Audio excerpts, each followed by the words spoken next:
Everyone wants more money, but most of us weren't taught how to create an abundant life. That's where the law of attraction, manifesting success stories show comes in. If you are ready to have more money, create more freedom, and experience more fun, turn the volume up. It's time to learn how to create the prosperity and life you have been dreaming of. Here's your host, Cassie Parks.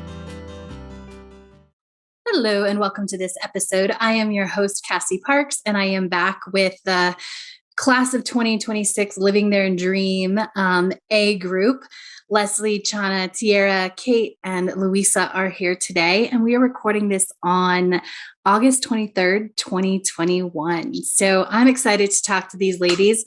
Leslie, first, how long have you been in the Enchanted Circle and in Manifest 10K? I think I started like mid-February, around there. Yeah. That feels right. And what's the manifested total we're celebrating today? Oh, $25,677.28. Yay. That's awesome. Yeah. Fabulous. And Chona, what is the total that we're celebrating for you today? Well, I actually added more money to it since I did, I submitted. So it is $21,795.42. Yay. And how long have you been in the Enchanted Circle? I joined the Enchanted Circle towards the end of November of last year. So about 8-9 months. Awesome. Love it. Fabulous. Tierra, how long have you been with us? I have been with the program for about 4 months now. Awesome. And what's the total we're celebrating today? Yes, so I am at 17,365. Yay, that's amazing. Fabulous. And Kate, I think you've been here for about 6 months. Is that right? Yes, just nearly 6 months. Fabulous. And what's the total that we're celebrating with you today? So it's $5,863.10. Yay, that's amazing. It is. Fabulous. And Luisa, how long have you been in Manifest 10K, the Enchanted Circle? We're going on my 8th month. Yay, that's amazing. And what's the total that we're celebrating for you today? So the grand total is $59,861.15. Yay, that's amazing. How does that feel? Amazing. I love it. Fabulous. Well, while I have you, Luisa, what's been your biggest aha or growth since our last interview? I think it was mostly with my future self workshop and scripting.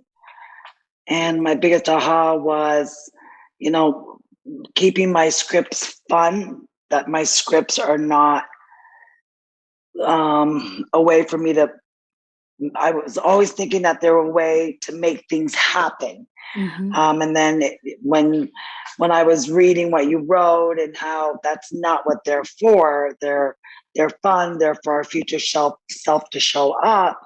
That really helped me to relax with my scripting, because I was trying to make it happen with the scripts. Yeah, that's awesome. I love it. Cool. Kate, how about you? What's your biggest aha or growth since our last interview?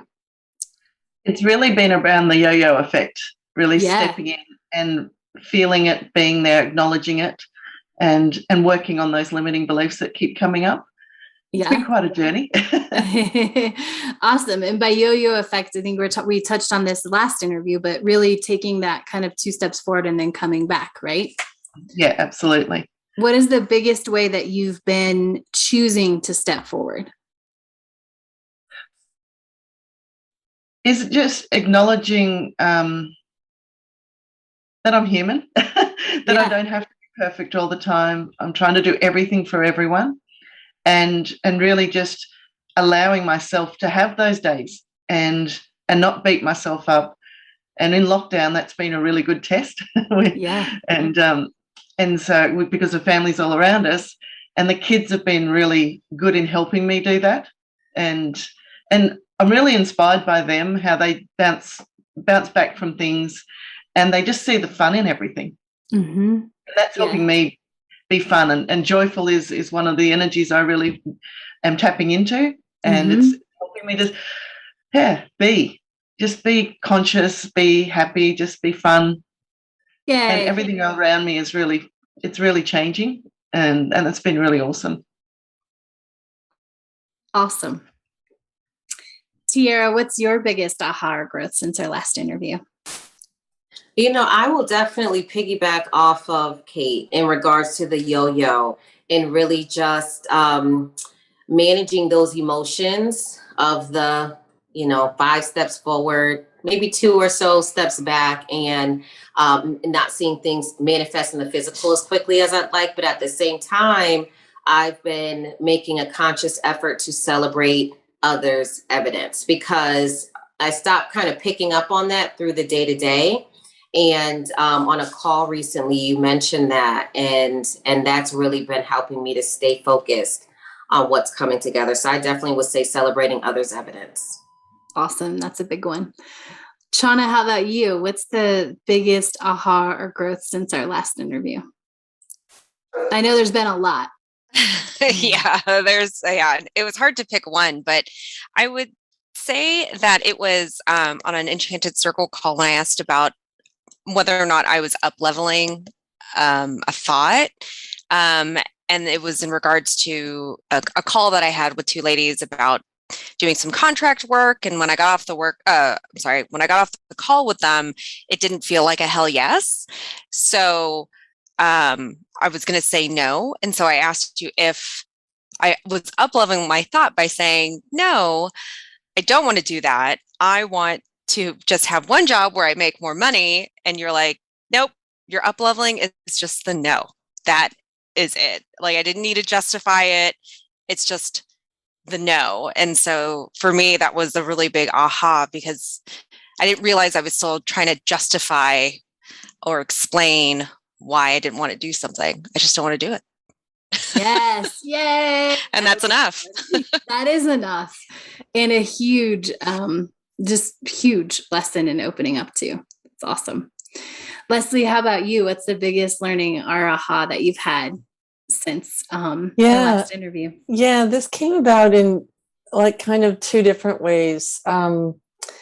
And the aha is that time isn't linear, and that everything that I want is already here, which, like, my logical self doesn't have a tendency to want to believe stuff like that, but I felt it. And I felt it when I manifested something, and it created such a huge feeling of abundance for me. And I was literally looking at like my budget and my finances and just trying to figure out, okay, well, where can I use that money? Where should I save it? Where should I put it? And then I was like, it doesn't matter. Like, the money's already here. I don't have to like direct it anywhere. I just get to use it when I'm ready. And then there was also something in coaching that, when you spoke to, the fact that my future self is like already here, then it just kind of like, it just gave me a lot of comfort about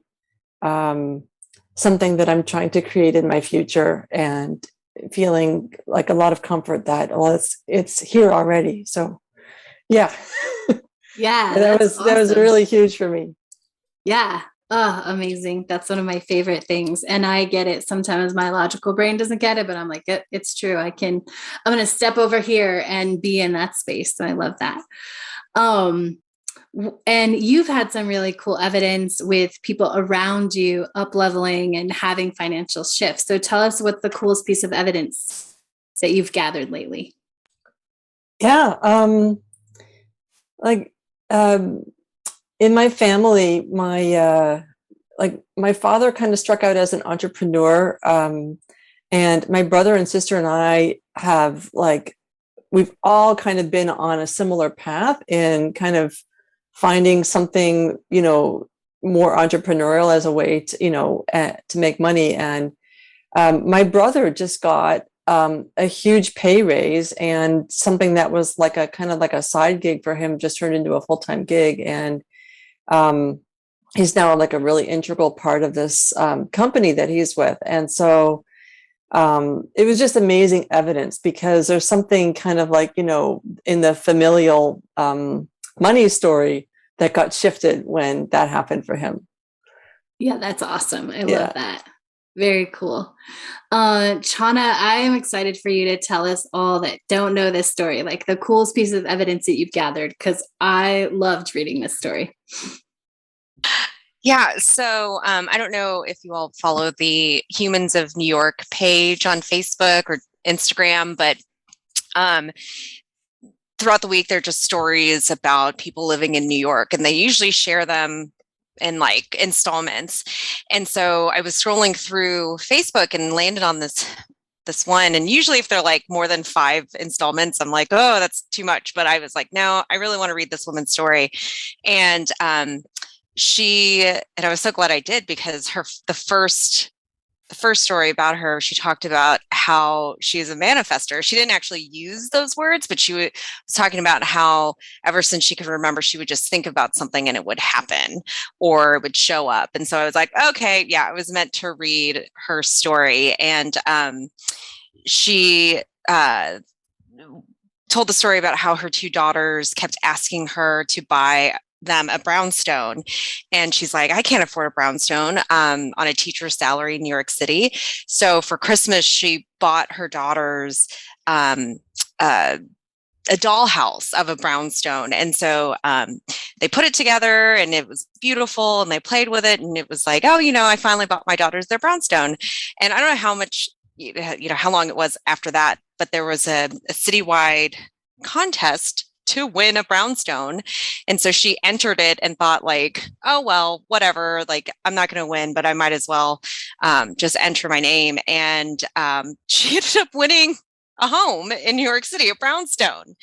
And she was at a meeting when she found out, and got in a taxi cab and went to the address to go see it. And I think like a cop was following them and kind of asking what was going on. And she was like, I won that house. And so the cop took like the floodlight and put it, like directed it on the house, and she gasped. And it was the exact dollhouse brownstone that she bought her daughters for Christmas, which I just thought was like so cool. Like the coolest evidence ever, because I really want to manifest my own dream house and my own dream home. And it was so cool. And it led me to inspired action. Can I share that bit too? About I bought these like miniature dollhouse kits a couple months ago, and I was just inspired to buy them. And have been following these like mid-century modern artists who make miniatures. And after I read that story, it just really kind of hit me that my first miniature kit I haven't finished, and it's just all the little pieces are sitting on my shelves, and I have like a little bit of the frame of that house completed. I'm doing the like electrical work on it. And after I read her story, I was like, oh my gosh, what kind of message is that sending to the universe? Like, of course, like I need to finish those, and I haven't started yet because I'm not like inspired to sit down yet for a couple hours, but I'm excited to do it. It is a hell yes. It's just a matter of like, okay, today's the day that I'm going to complete that house. And I actually ordered another one today just because I was really excited about this interview tonight. So that's probably the coolest part of, or piece of evidence that I've gathered since our last interview. Yay, that's amazing. Yeah. I love it. And Tierra, I know you have some evidence that has to do with dream homes and locations too. What's your coolest piece of evidence that you've gathered?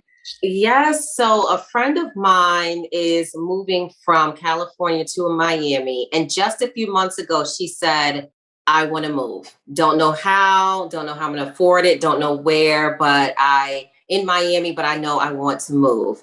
And sure enough, she actually had some family reach out that says, you know what, we're going to help you get out here. All expenses paid on us, help you get your condo, get your place in your dream location. And so she is moving this Thursday, like packed up, movers ready, place packed and moving. And I'm very, very excited to use that as evidence for me. Yay, that's awesome. Fabulous. How about you, Kate? What's the coolest piece of evidence you've gathered? I've been listening to Mums in Business podcasts, and they're booked out. I just love hearing when mums are, homeschooling or knocked down, but their businesses are flourishing, and they're online service-based businesses, which is what I've got, and because I've just relaunched. It's really exciting because I'm on the right journey. The evidence is all around me. People are, looking forward to coaching, and they're looking forward to changing their lives, and it's been fun. And they've got people on wait lists, paid people on wait lists. That's the part that I was like, yes, people will pay me. People will pay to be waiting for me. So that's my cool evidence. And I'll take everyone else's evidence because the house, I'm wanting to go into a new home, and I'm like, yes, please, I'll have that. Yes, that's awesome. I love it. Luisa, what's the coolest piece of evidence that you've gathered since our last interview? I normally keep my seeds that I plant to myself. I don't even share them with my husband or with family members. I keep a lot of that to myself and with my scripting. And it still boggles my mind when things come up in conversations, or my husband's looking for boats, or trip discussions are coming up, and I've told nobody anything. And just how the evidence shows up around me all the time. That is awesome. I love that. And so, Luisa, you are the first one in this group to get to take your future self workshop. So tell us a little bit about the experience and how you've gotten in touch with your future self, or how you've seen her show up since then. The experience of the future self workshop was very inspiring. There was a lot of fear. I didn't know, who she was. I was also very excited to meet her. So it was an amazing experience to get a glimpse of her. I really felt her during that weekend. I could feel her guide me. The way I write things are different. The way I think of things are a lot different. My whole experience since the workshop has been different. And I know that that's her growing in me. The way I'm thinking now, my thoughts, the way I feel about people or situations, how I deal with my business, things just seem to flow. There's so much ease. That's her. Because that wasn't, the old Luisa wasn't that like that. So I know that's her, and I'm tapping into that more, slowing down, listening to her, and following her lead. That's amazing. And part of what she led you to do is take some time off to travel, right? How did that work out? Yes. Out of the blue, my friend called me to come to her gorgeous $1 million beach home in Grand Bend. And my future self right away jumped at the opportunity, canceled the whole week at the clinic, and went and had no thoughts about, oh, I'm going to miss a whole week at the clinic. I'm going to miss that money. What am I going to do when I get back? How am I going to catch up? None of that was important to me. I went. I loved life. I enjoyed being away. So that was her guiding me to make that decision. It was a hell yes right away when that call came through. Amazing. And what happened at the clinic the next week? The next week at the clinic, it flowed amazing. It was smooth. I wasn't exhausted. And I made double the money every single day. Yay. That's awesome. I love it. Well, amazing. I hope you guys have all enjoyed this interview. We are going to be back next week with this same group, recording at the same time to keep learning about what they've grown, the best manifestations, and all the awesome stuff that is coming up in their lives. So make sure to come back and join us next week. Thank you for joining us on the Law of Attraction, Manifesting Success Stories show. To learn how to identify your current money story, go to identifyyourmoneystory.com.